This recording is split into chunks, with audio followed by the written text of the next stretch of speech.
Good afternoon. Welcome to the CERIAS Security Seminar at Purdue University. It's my pleasure to introduce today's speaker, Vino Kovar. Vino is a senior information security engineer at the MITRE Corporation, and he received his master's degree from CMU in 2007. And Vino has been doing research on rootkits, and that's what he's going to talk about today. Thank you. Hi. So, trying to provide hopefully a little bit entertaining presentation today. First thing, my slides are going to be available afterwards, and I generally license my stuff as open source, so you can copy them and reuse them if you see fit, although most of the stuff in here is just copied from other people's slides, so you won't necessarily have any reason to copy anything I have. Because this presentation was actually made on my own time, I'm just delivering it on MITRE's time. We have a standard disclaimer, which is good, saying that MITRE is not, all of the opinions and stuff I'm going to give you today are my own opinions. They're not to be construed as MITRE's opinions, and that's good because I'm going to start out with one hypothesis and one opinion. Could you raise your voice a little bit? Talk a little louder? Sure. I can move this closer. So, the hypothesis here, and the reason why I say that rootkits are lame, is I believe that rootkits are fundamentally fairly easy to detect when you actually, study their techniques that they use and you dig into what things people actually use in the wild. And so, while rootkits may actually be fairly easy to detect, the problem here is that it doesn't actually matter if they're easy to detect if we don't have good tools out there to help real users detect them on their systems. So in particular, my bias here is going to be real corporate users. The problem is actually a bit more difficult when we talk about home users. So when you go to have to help out your mom or your grandma or something like that, and they say, we think we have some malware, dealing with that situation is actually much harder than dealing in enterprises. And I'm more concerned with enterprises because we have many machines and there's a lot more valuable information on them that needs to be protected. So just so that we have agreement upon terms here, we have to talk about what a rootkit is for purposes of this talk. There can be lots of definitions for what a rootkit is.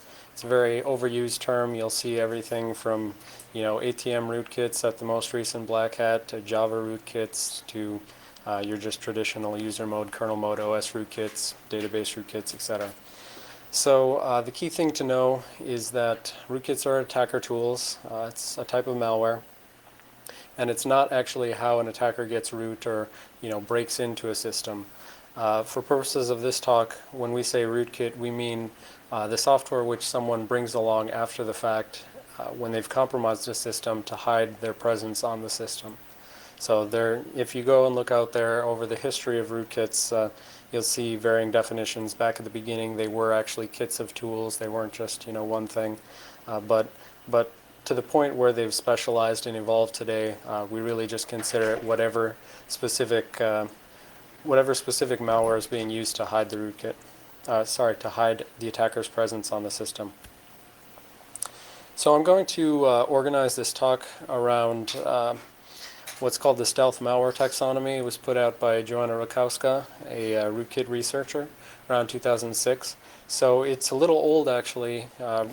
Rootkit stuff has been developing over the last few years, so I updated a little bit, but the key point here is that she categorizes stealth malware in general, not just, so to get away from the notion of having to find what a rootkit is or isn't, she defines stealth malware. So that means you can have malware which is trying to hide from someone, but you wouldn't necessarily consider it a rootkit according to traditional definitions. And so type 0 has to do with malware which is using legitimate system features to hide. So, I'll go into some examples of each of these types a little later. But so type 0, it's not actually changing anything in the system. It's just using whatever capabilities have been built into the system, and it's basically abusing them for malicious intent. So, any capability built in the system, it can be used maliciously or not. And so stealth malware type 0 is abusing legitimate functionality. Type 1 has to do with modifying things which should be static. So sometimes in order to achieve an attacker's goal, they're going to have something which shouldn't actually be changing, which when they change it, that helps enable their hiding on the system. So we'll go into examples of that as well later. Type 2 so the problem with type 1, as you'll see, is when an attacker is changing something static, a defender can come along and say that shouldn't be changing, and then they can, detect that someone's changed it. So type 2 has to do with the evolution of malware more towards taking things which are naturally dynamically changing and modifying those as well, because things that are naturally changing are much harder for a defender to come along and say that shouldn't change, because it should change. So that's an evolution. And type 3, when she first proposed this taxonomy, she was saying it was things outside of the operating system, and specifically she was thinking of her recently developed virtualization rootkit. So where you're having a malicious hypervisor virtualizing an OS, there's theoretically, according to her, there was no way that anyone in the OS could detect this thing which is outside, right? That's why we have things like virtual machines. When you use VMware, you assume the malware can't get out, right? There's this virtualization separation. So under that notion, type 3 are things which exist outside of the operating system. It can be hypervisor, but nowadays with advances in proposals for rootkits, we'd say it can be anything from a hypervisor to an external malicious network card to some various more advanced things we'll talk about later. So we're going to kind of organize around these concepts. So example of type 0 malware, we said these are the things which just abuse legitimate capabilities on the system. These can be things like spyware, trojans, or bots. You can think of something like a DDoS bot. Before we had really botnets, you called them zombies, and they were just a thing which someone had on their system, and it would just send a bunch of packets to one target. And as long as there's a bunch of machines all sending packets to that one target, you get a distributed denial of service attack. So that is the ability of a system to just connect to another system. That's not a malicious capability, but when you organize it in such a way that you have thousands of these things doing it all at once, the ability to connect becomes an attack capability. So type 0 malware just leverages existing capabilities, and a lot of the times when it comes to actually hiding, a valid technique can be to just hide in plain sight. That means they'll just name themselves like a Microsoft binary, name themselves like some third-party software, and they'll just assume, well, when someone's going through the quick listing of what software is on the system, they're going to see, well, this one looks like it's Microsoft C service or something like that, and the administrator doesn't necessarily know what any given service really does, and they may be named very similar to other things. So you can oftentimes malware just hides in plain sight under the assumption that defenders don't actually know what's in their system in the first place, and therefore they're not noticing these things as long as it looks basically like something that should be there. So it's worth noting that in that 2006 paper, type 0 was out of scope for the taxonomy. She basically said that's antivirus's problem. That's the traditional sort of malware. They're already dealing with that as your traditional security products deal with this type 0 malware. But just to list, the basics of the approaches that a defender may take in order to find type 0 things. You have blacklisting. That's just virus signatures. You say, if I find this this chunk of code, this specific binary signature, that must be bad software. You have whitelisting. Obviously, this is opposite. That's the file system integrity checking, more of what I'm listing there. Whitelisting is just saying, well, instead of trying to list all of the bad stuff on our system, we'll list all of the good stuff. And there's a classic thing from Purdue, Tripwire, which is a very old file system integrity checker, which just says, administrators need to go look at what files exist on their system, and if someone changes those, and if it wasn't, due to an update, for instance, that they did patches, then that's potentially malicious. So that's another way that you can detect when type 0 malware has gotten onto a system. And then there's other things trying to do behavioral analysis. And this is sort of a very heuristic-based kind of thing, so I'm not going to really go into it, but, well, I won't go into it, as I just said.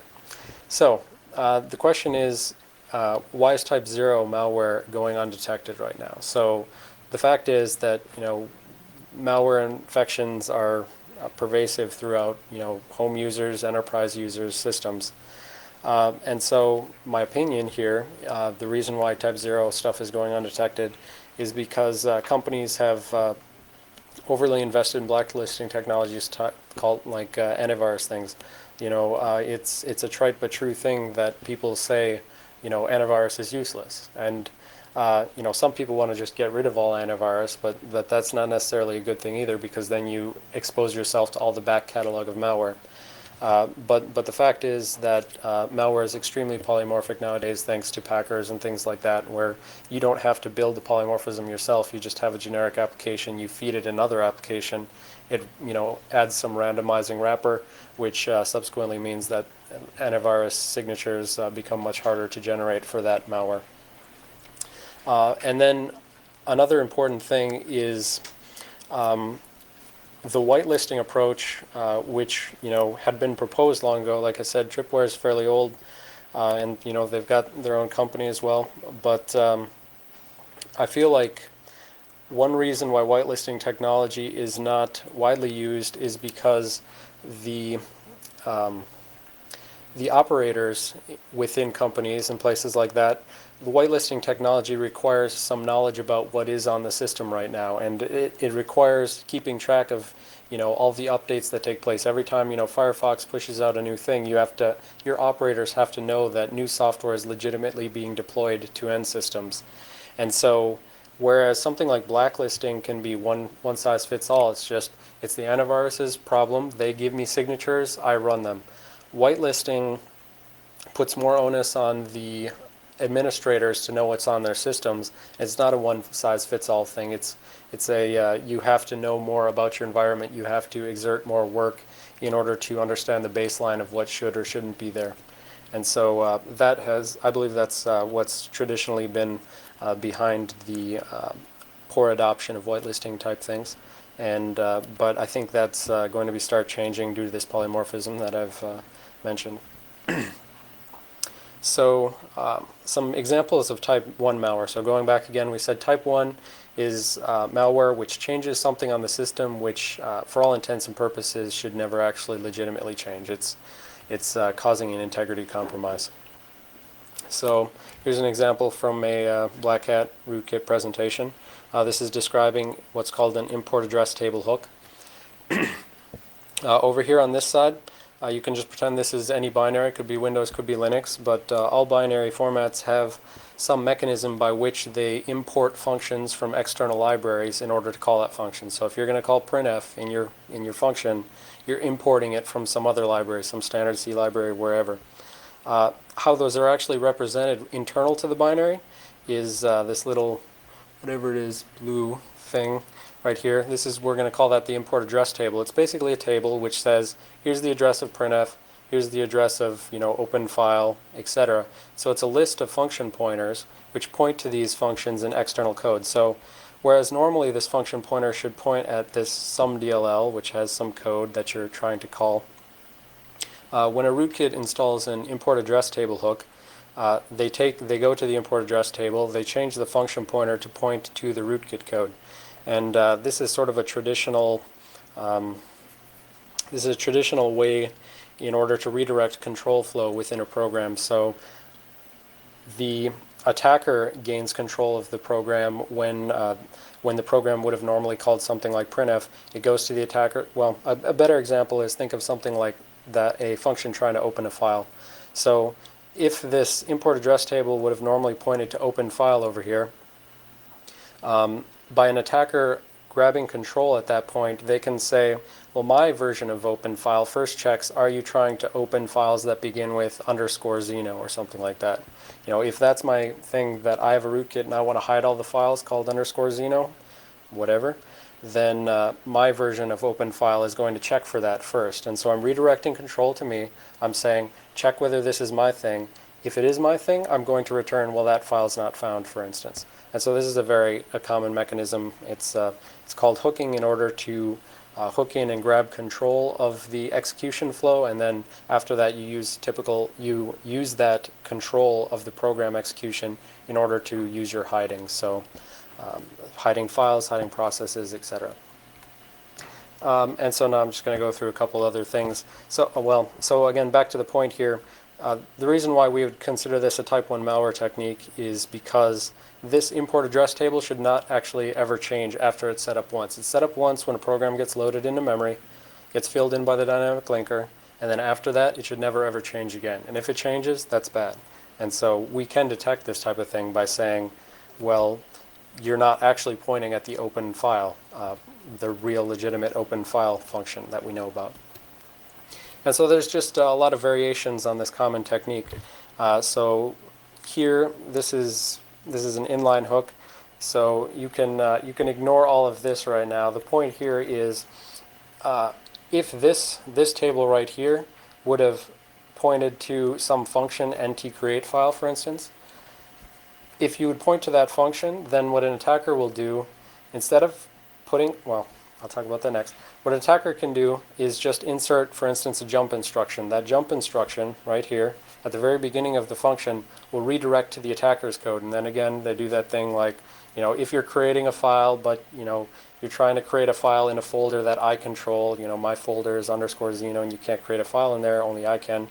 Then it takes control of the program at this point. It jumps to the rootkit code, and then it does some checks, and when it's done, it jumps back to the original code. So this is an inline hook where you just literally change the instructions in line. But again, the code in this kernel or module right here, the code there should never actually be changing. This code is typically marked as read-only and executable, not writable. But attackers don't actually have to pay attention to those privileges. They just put their code in anyways and take control. And the exact equivalent right here of the inline address table hook is if in this table has a bunch of function pointers, and again, the attacker can just go into there, change the function pointer to point to the attacker's code. So this is very common. So what you've already seen is two completely different examples where they're just reusing the same technique in order to redirect control flow. They'll either take a table that has function pointers and change the pointer, or for instance, they'll change the actual code where the pointer points. So, and here this SSDT, sorry I didn't mention it, but it's the system service descriptor table. It's basically the system call table on Windows. The system call table is the means by which user code talks to kernel code in order to do something for it. So, user code can't actually talk to devices, can't talk to the hard drive, can't talk to, the network card. It has to talk to the kernel, who's going to talk to the physical devices. So, on Windows or Linux or Mac or anything else, you have these standard operating system conventions whereby, user space will call to kernel space and kernel space will do something. And they'll typically, the calling to kernel space will involve some table of functions which point somewhere in kernel space. So these techniques end up being applicable across operating systems generally, thanks to operating system norms. And another just miscellaneous type 1 attack is what's called a bootkit, or master boot record rootkit. And so this little slide is taken from a presentation I think was 2 years ago at Black Hat, talking about a bootkit, which basically this little flow right here shows you everything that happens before the operating system actually loads. So when you start up, the BIOS initializes hardware, etc. Then it reads what's called the master boot record off the first sector of the hard drive, and that basically just tells it where it's supposed to look for partitions and the partition bootloader. And so each of these steps is basically just chaining on each other until they eventually get to the point where they're ready to load a Windows kernel or a Linux kernel or a Mac kernel, etc. So this is just specifically the Windows boot process. It's going to look very similar, but slightly different for Linux or Mac. What an attacker can do here, and what I think there's just some news in the last couple of weeks about an attacker in the wild doing this type of attack in order to compromise Windows 64-bit, Windows 7, things like that. What attacker can do here is if they can write to that first sector of the hard drive, the master boot record, and write some of their own code in there, what they can do is basically bootstrap their code, will write some code to the next stage, and that will write some code to the next stage, and that will write some code to the next stage, and thereby they're keeping control of this boot process throughout the boot, so that ultimately, when you get from winload.exe to ntkernel, they're in winload.exe, and they write some code to ntkernel so that the operating system is compromised before it's even loaded, essentially. And this is why this is being used for things like Windows 7. They want to turn off things like the binary signing, turn off things like patch guard, which prevents them from doing other things throughout the system. And so basically they're just bootstrapping themselves up through the system in order to make it so that when the system eventually loads, they've overwritten portions of the kernel in such a way that it changes the behavior of the kernel to allow them to do whatever they want. But again, I said they're writing code in each of these stages and bouncing along, and that writing of code, each of these things is basically very static, and it should not actually be changing. So this is again why I'm categorizing this as type 1 thing. They're changing stuff that shouldn't actually change and therefore is theoretically detectable. So just for your own purposes, for fun, go get this Gmer product.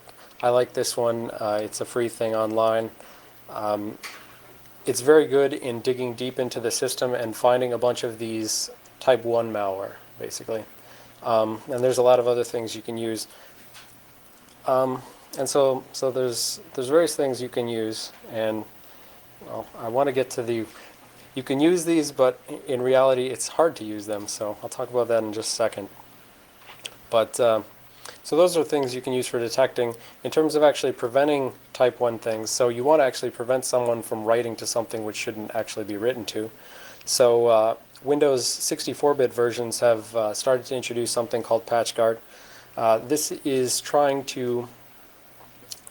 it's basically integrity checking the system in order to say no one should be writing to this area, therefore if I ever see anyone write there, blue screen. Okay, so that, for one, that stops certain types of malware which are not patch guard aware. If the malware doesn't know about this patch guard and they're just trying to port over their 32-bit rootkit to the 64-bit rootkit, when they go to install that import address table hook or that SSDT hook or that inline jump, when they do that, they're just going to crash the system and they will have not succeeded, right? Another thing that Microsoft uses this for is there's a problem with doing integrity checking in that legitimate software, your antivirus things, your host-based intrusion detection systems, they end up using a lot of the same techniques as rootkits in order to enable their functionality. So they change stuff that they shouldn't be changing either, and that sort of gets to be a problem because you can't tell, well, is this my antivirus which is overwriting the kernel, or is this malicious software which is writing the kernel? And it leads to ambiguity, and therefore Microsoft's trying to push the vendors out of using these unsupported techniques that are very similar to attacker techniques in order to, one, make the system more stable, two, make it easier to differentiate good software from bad software, etc. But there are some unintended consequences to this. If attackers can no longer just hook into things, then potentially they're going to be pushed in one direction or the other. They're going to either go to type 0, where they'll just be on the system and they'll just hide, or they may go to type 2, which are the more hard to detect versions. And this is in the references later. This was the example of x64 bootkit in the wild in the last couple weeks. They were talking about that. And when it comes to preventing type 1 things, there are a number of academic research things which show mechanisms by which you can prevent things. So I pointed out Nickel here and VM Watcher on the previous ones as shout outs to Purdue, because these are actually work that's been done at Purdue or in concert with Purdue professors. And so Nickel, for instance, assumes you have a virtualized system and you as the defender live outside of the operating system, and you look into the VM and you say, has anyone overwritten stuff within the VM? And the benefit of being outside the VM is that the attacker can't directly influence your results. But then you get into issues of what if the attacker can escape the VM and then start modifying you? Well, then you need other academic work which tries to prevent attacks on the hypervisor itself, and this HyperSentry one's going to be presented at, I think it's ACM CCS in the next month or so. I can't remember when. But researchers are, of course, continuing on with their trying to find ways to deal with malware on varying levels of assumptions. All right, so what's the wire type 1? So I said wire type 0 going undetected, I said, well, some of the things that would be very helpful are not, one size fits all, therefore operators aren't using them. One of the reasons why I think type 1 malware is going undetected is because of all these things which I listed right here, for instance. Some of these are very good. Like I said, I like Gmer. Some of these are very good, but these are meant to be run on like just a single system. So these are more targeted at home users, but you could say they were targeted at home users if they weren't so difficult to understand the results, because home users aren't going to understand operating system internals in order to, oh, well, that's an IAT hook. Well, I'm infected. Home users aren't going to understand that. So these are sort of more targeted at experts who can then run them on a single system. And that's not useful to me if I want to detect rootkits throughout my systems. Then I have to find some means by which to run these single system applications throughout my enterprise. And then, as I said, there's the problem of needing deep system knowledge in order to interpret results, and the lack of this knowledge by some administrators. Definitely, it's the kind of thing where, if you've had a really good OS class, oh, okay, well, this all makes sense, but your average system administrator is not going to have that deep understanding. All right. So talking a little bit about type 2 malware. So again, going back, type 2 malware. So type 1 was they changed stuff that shouldn't be changed. Type 2 is changing stuff that is legitimately changing over time. So the two common techniques for this are called DCOM and CO. So DCOM, direct kernel object manipulation, was specifically developed by one of the people who was doing early work on rootkits, Jamie Butler, and he made the FU rootkit. And specifically, the people who were doing early work on rootkits, they could see they were making their rootkits, and they're saying, well, I'm doing this, but this is really detectable, and I know that people are going to detect me. They thought that, well, if I'm using this inline hooking, well, that's really easy to detect, and so, my rootkit's not going to work. And so in this DCOM paper that I cite, they're basically putting out a detector for the type 1 rootkits, and then they're saying, oh, but by the way, we developed a new technique that doesn't use this hooking and doesn't modify this static stuff. Yep, so that was Vice right there. And the other technique is kernel object hooking, and this is, it's sort of a generalization. The inline hooking that I sort of showed before, so we'll just talk specifically about the case of that import address table. There was a list of a bunch of function pointers that are pointing to specific functions that perform specific actions. Kernel object hooking is sort of a generalization of this in the sense that in the kernel there can potentially be a bunch of objects which are dynamically allocated. So the code is just running along and it decides, oh, well, I need to send some new event from this chunk of software over to that chunk of software. I need to tell that chunk of software to call this function. So I'm going to create a structure, I'm going to stick a function pointer in it, I'm going to pass it over there, and that guy's going to pull it off the end of some queue, and he's going to go to call that function. So that would be a crude description of what you might call using callback functions. And callback functions are used pervasively throughout operating systems just for efficiency reasons. You don't want to necessarily just keep polling on something, keep asking, did you do this, did you do this? You just send it an object and tell it do this at some point whenever you get it. So potentially there are lots of data structures flying around in dynamically allocated memory throughout the Windows kernel or Linux kernel. And these have function pointers in them.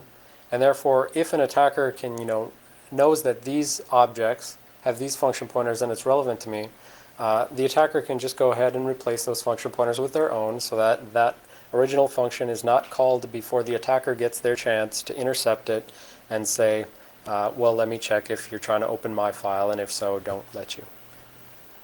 So digging into those a little more, this is sort of the canonical example of DCOM. It's from that paper on Vice.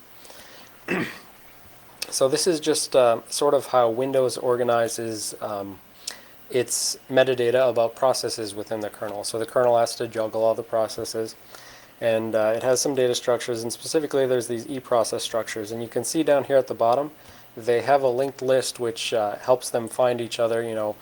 Everything in this linked list, those are considered all the processes that are loaded right now. So what a decom attack would do is, if you want to actually hide your process from something like Task Manager, so you hit Control-Alt-Delete on Windows, you go to Task Manager, this attack is specifically trying to hide a process so that it doesn't show up in Task Manager. And what it does is it just takes that linked list and it modifies it to jump over this central e-process that they're assuming we want to hide here. So they're saying, the forward link of this one points to that guy and the backward link of that one points to this guy. And so now you may ask yourself, well, if you take a process out of the kernel's running process list, why does it still work? Why does it run? How does the kernel know about it? Well, the reason is because the kernel can actually potentially keep multiple lists with different information for different subsystems. And so this list right here is not actually the one which the kernel scheduler uses to decide who's going to run at any given time. This is just a different list which is used by things like Task Manager, so other things can know about what processes are loaded. So removing something from this list makes it disappear from Task Manager, but it's still in the scheduler list, and therefore it's still going to run, and the attacker's code will still be running.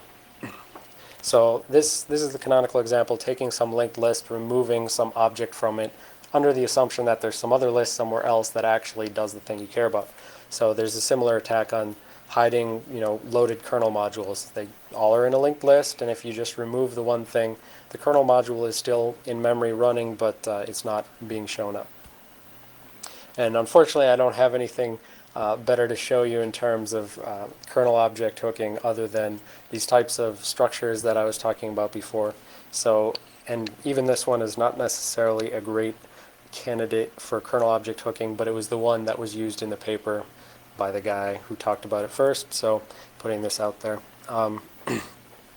This is a DPC, a kernel DPC, deferred procedure call. So it's saying, like, at some point later, I want to call this function, this procedure, right? So I'm deferring it, I'll do it later.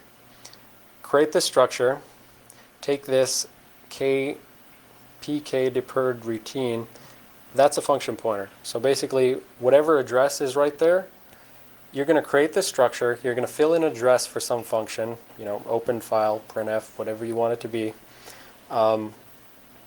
Fill in an address there, create the structure, put it on this list of KDPCs, and then later on the kernel is pulling things off of this list and it's executing whatever address happens to be in this deferred routine thing.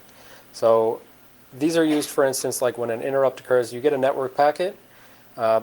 The network packet handler, stops other interrupts for a while. So a network packet causes an interrupt on the CPU. It says, okay, stop all the interrupts for a second. I got to process this.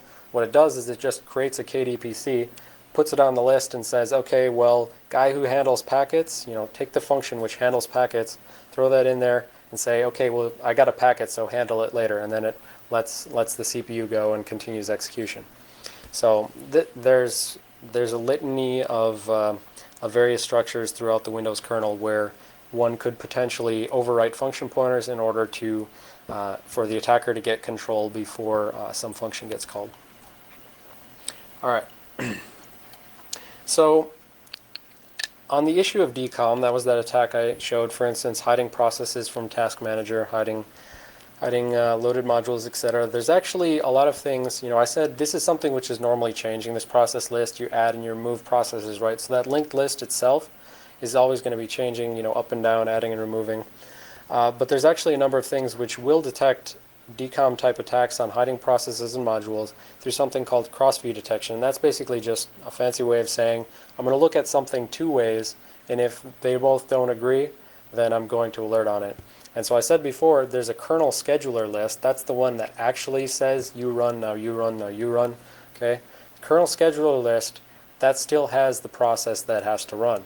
That list that's used by Task Manager, it doesn't. So a cross-view detection would basically say, are these two lists equal? Can I find, a one-to-one mapping between everything in these two lists, for instance? If I don't see that, then I alert on it. So cross-view detection will take things that it knows about the way structures should relate to each other, and it'll basically look at two different things and say, does everything look the way I think it should?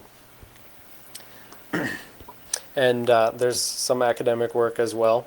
So there's Petroni and Elkim link. Those have to do with, whether you can come up with rules for your entire, well, ideally, what they're trying to do is come up with rules for your entire kernel to say, here's how every linked list and every structure relates to everything else.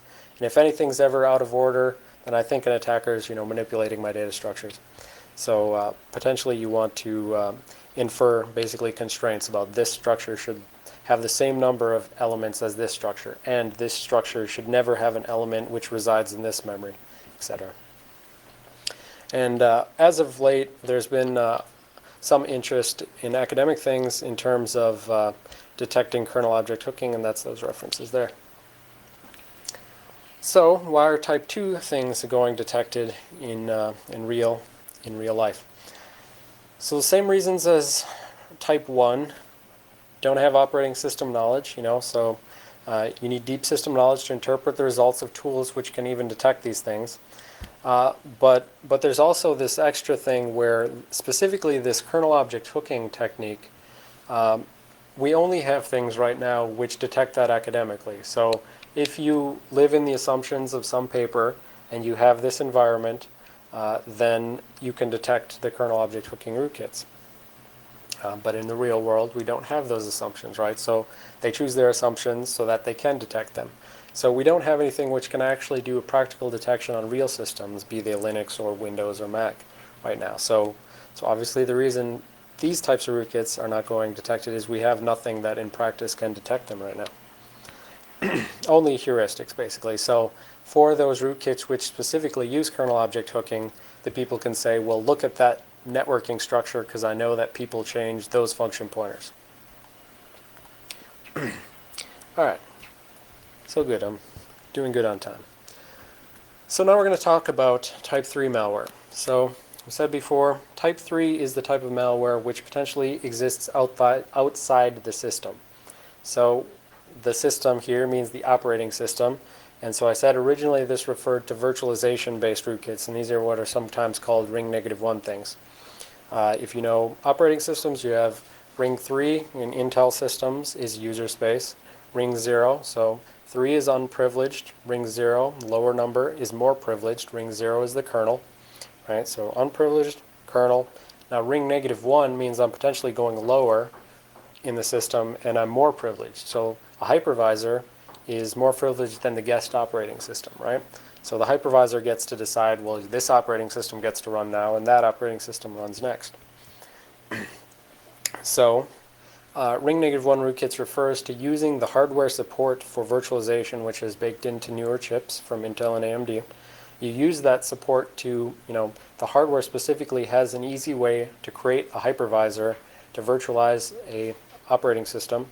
And so the rootkits basically just decide, I'm going to start up a hypervisor, I'm going to virtualize your operating system. So we'll talk about that next. Ring -2 then got sort of popular in the last couple of years. This has to do with a specific processor mode of Intel chips called system management mode.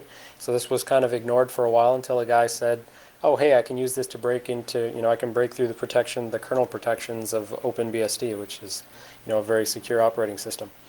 So system management mode is a mechanism in Intel chips which actually turns out to have more privileges than even hardware-based virtualization, only because when code runs in system management mode, runs in SMM, it can access all RAM throughout the system. And the reason why that's important is because your hypervisor lives in RAM somewhere, right? So if you're running VMware, somewhere there's VMware code, right? So if I'm an attacker and I live in SMM and I can access everyone's RAM everywhere, that means I can access the hypervisor. I can attack VMware. I can modify the behavior of VMware or Zen or whoever else. Right, so these got popular. I'll talk about that a little bit more.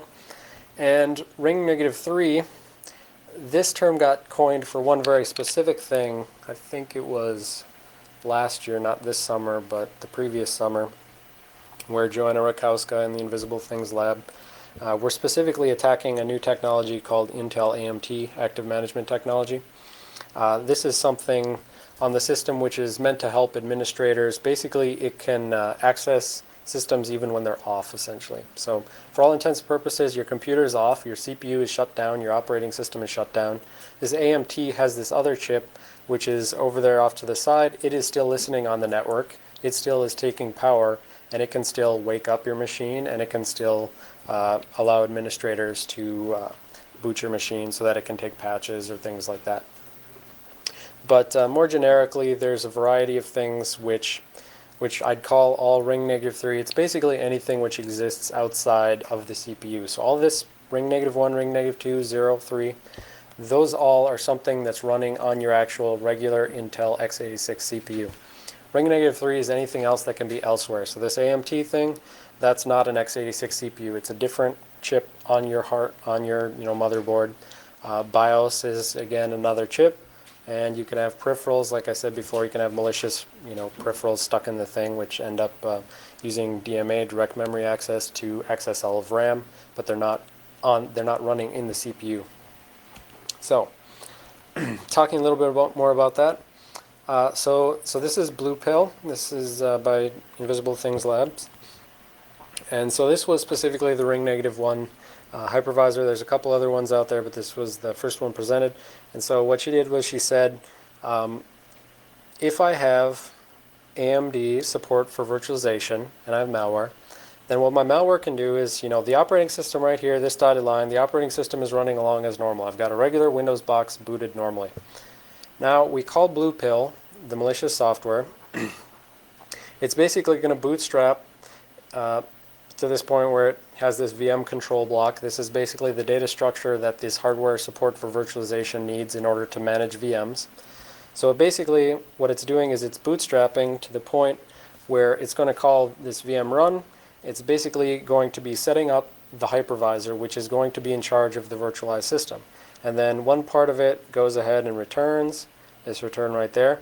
And what that return does is it says, okay, operating system, you can resume. So right, the operating system was running here, but then we called Blue Pill. Blue Pill is doing something, right? It sets up a hypervisor, and then it says, operating system, you resume. But that operating system has now resumed within a VM. So, it's not going to be visible. It's not going to have a nice VMware interface to it. Okay? The operating system is just virtualized, and it's not going to know the difference. Because the whole point of virtualization is that you're supposed to make it transparent to the operating system, right? And so you can think of this as being, you have just a regular Windows system, you're running along, Blue Pill gets installed, and now your Windows system, Blue Pill can potentially intercept, any instructions it wants, etc. And again, the usefulness for intercepting things from a rootkit or stealth malware's perspective, if they can intercept stuff, they can check parameters, etc., and say, are you looking for my stuff? If you're looking for my stuff, it's not here. Sorry, not found. Right? And that's what enables the hiding. So that's Blue Pill. I like this picture because it reminds me of a tripod or some sort of alien. But this is actually just a state diagram from AMD's architecture manual. And all I'm really trying to say here, to quickly run you through it, is there's a couple different states. We're going to talk about system management mode. This is what the point of this is, system management mode. When you reboot your computer, you go into what's called real mode. That's this right here. All right, so reset line, real mode. DOS and old operating systems, they ran in real mode. You don't have things like kernel user space separation in real mode.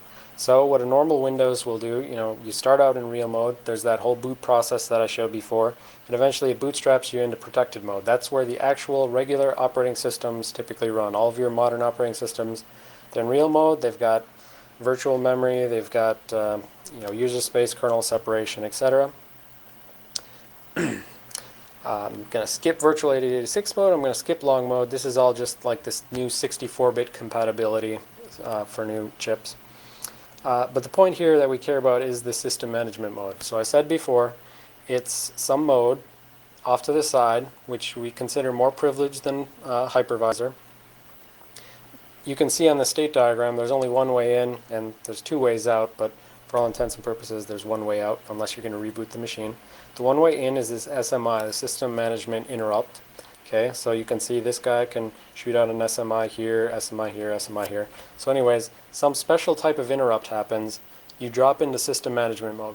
Some processing takes place. So what is system management mode? What's normally living there if it's not a rootkit?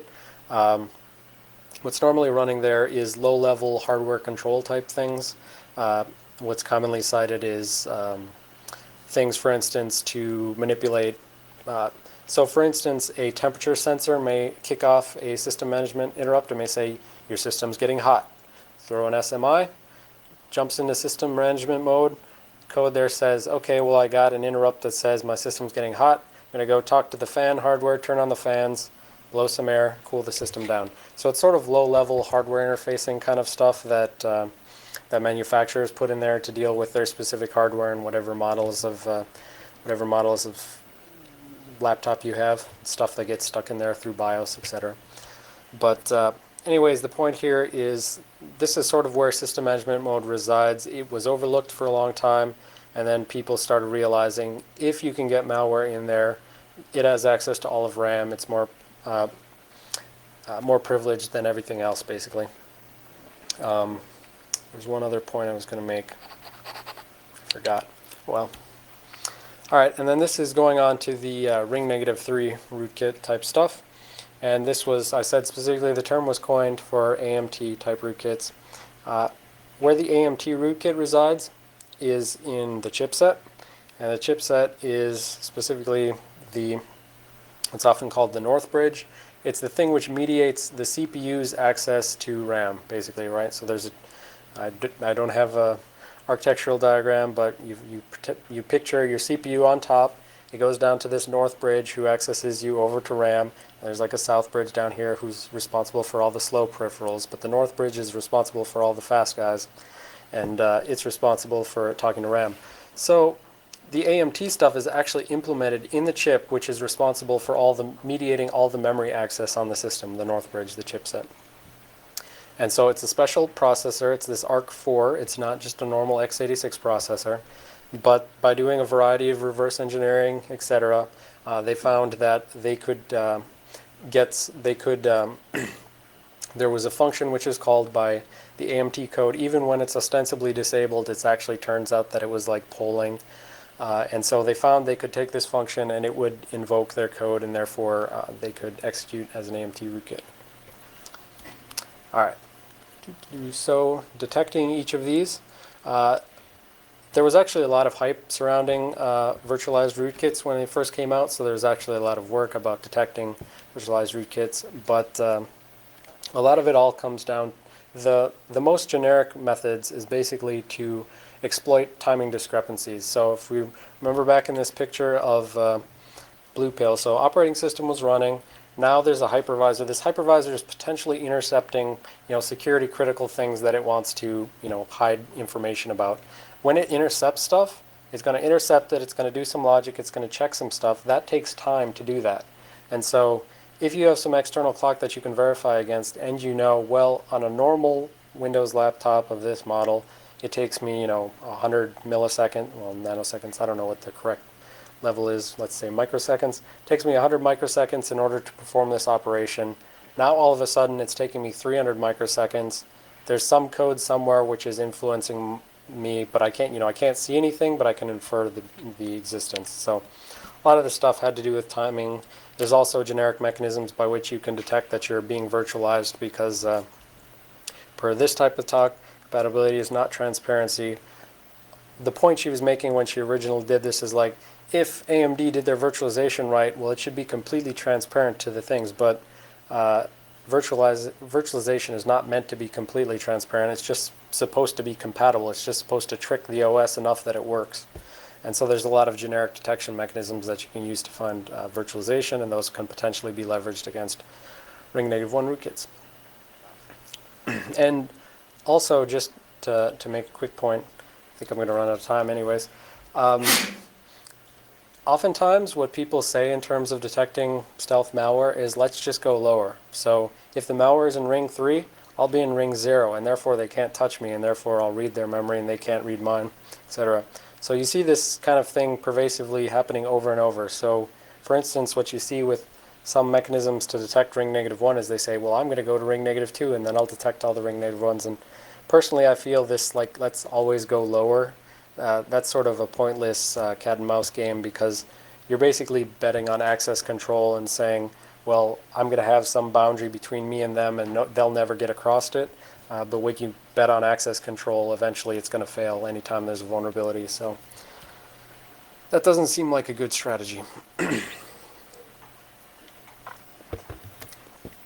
So for ring negative 2 things, because it's only sort of recently become popular, it turns out there are mechanisms built into the specification of SMRAM.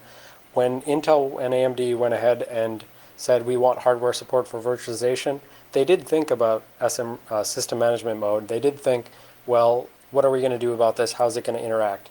So they have specified how it's supposed to work and how you can potentially virtualize the SMM as well, and so you can put it in a box as well so that it can't access all of memory. The problem is basically just that as of right now, as far as I'm aware, no commercial vendors actually put the SMM in a box. Basically, whenever a virtualization vendor can't deal with something, they just go ahead and pass it directly to hardware, right? So if they can't actually virtualize it. And if you pass SMM type events like SMIs directly to hardware, that means you're passing it to code which is accessing all of RAM, including the hypervisor's RAM. So I think, in the next year or two, we should see more things actually protecting against this type of thing. And there was even a talk at ShmooCon in 2010 this February where it was just some security researcher saying, well, this is tractable, we can implement this, and so people just need to implement it. But ultimately, like I said, I don't have much faith in just saying, well, if we virtualize the SMM, that'll protect us. So, and then ring negative 3 rootkits, or ring negative 3 malware. Ring negative 3 type 3 malware. So how do you actually detect this? So you've got some external hardware, and how are you going to actually detect that it's modifying your system? Well, theoretically, you could use other ring negative 3 detectors. So if the bad guy's an AMT, I'm going to be an AMT 2 first. And actually, the year before the AMT talk was given, there was a talk by an Intel person about using some code running in the North Bridge to detect, I believe it was ring negative 2 rootkits. So he was talking about the notion of, I'm going to be lower than them and I'm going to look at their RAM, etc. So potentially this deep watch thing, that was the Intel presentation on detecting like SMM rootkits. Potentially, if you're at the same level as them, if you can't go any lower anymore, potentially you can try to fight at the same level.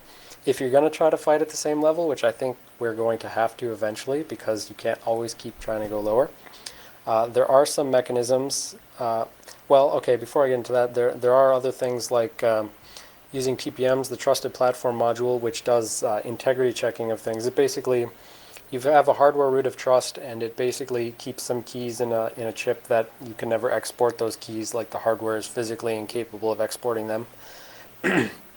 And so it builds a system whereby the TPM will sign the BIOS, or sorry, not sign, it will hash the BIOS and then take that hash and put it into a register, and then the BIOS will sign the next thing and it'll put that hash into the register, and it builds this trust of each of the components, like stepping on the previous component, and it puts all those into these TPM registers, and then it signs it with this internal key, and you can present it externally. That's called an attestation system. You can use TPM things, for instance, to have like compatible BIOSes. In order for this TPM mechanism to bootstrap itself through the boot process, you have to have a specific BIOS which is TPM aware and which is able to be hashed. And so, for instance, I said before, BIOS is outside of the CPU, and therefore I would call it a ring negative 3 type thing, so if someone modifies the BIOS.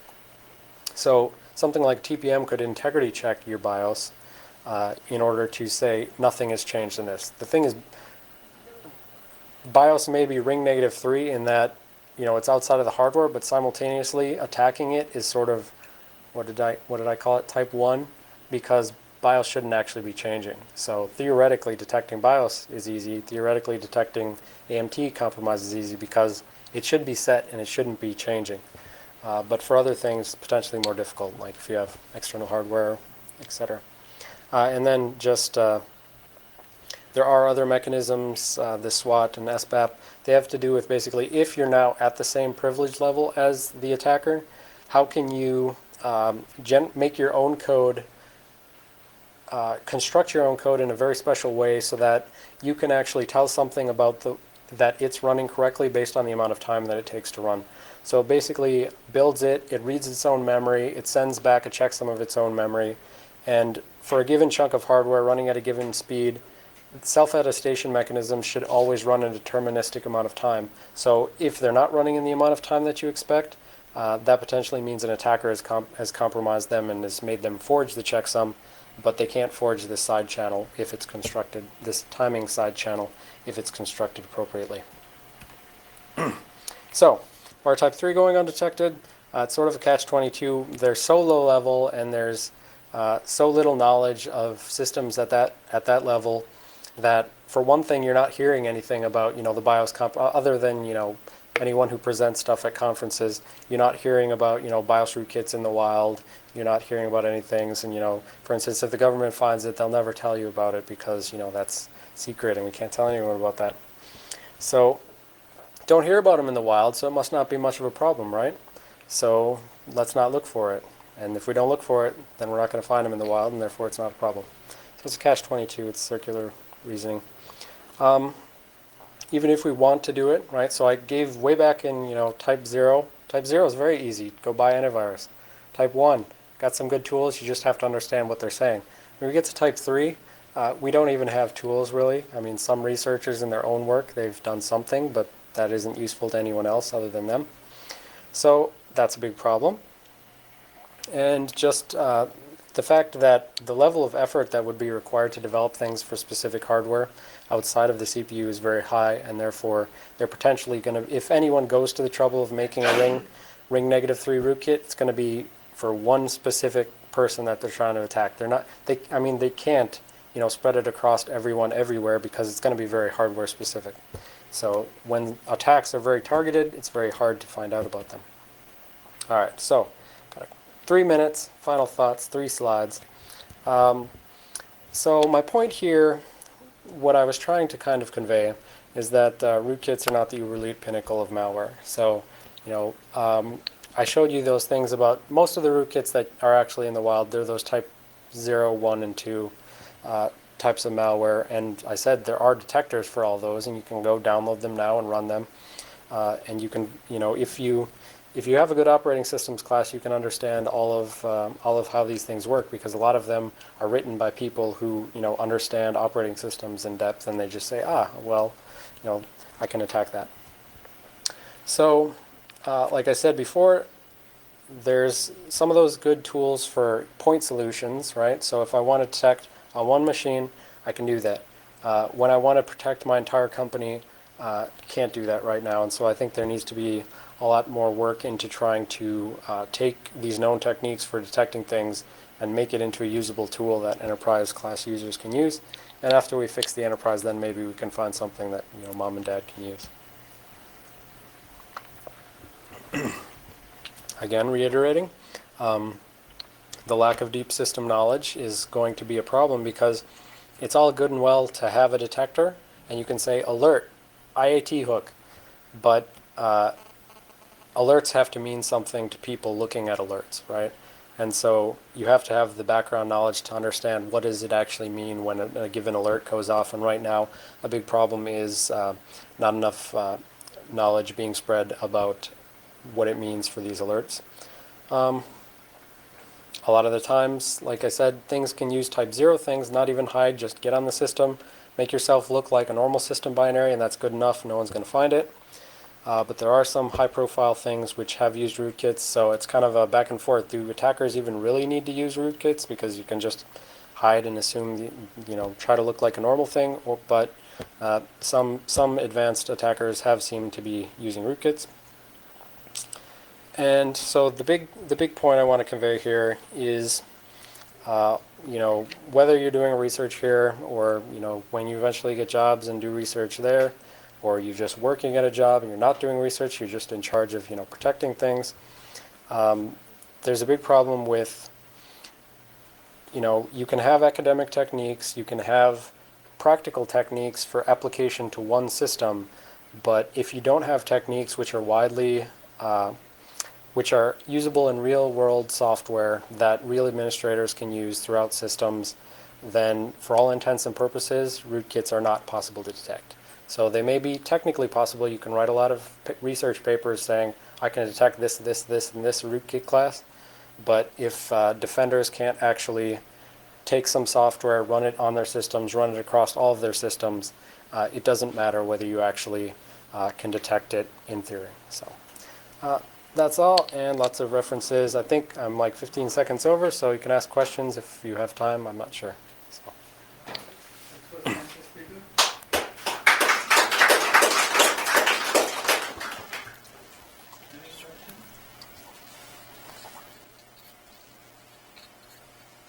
All righty, thank you.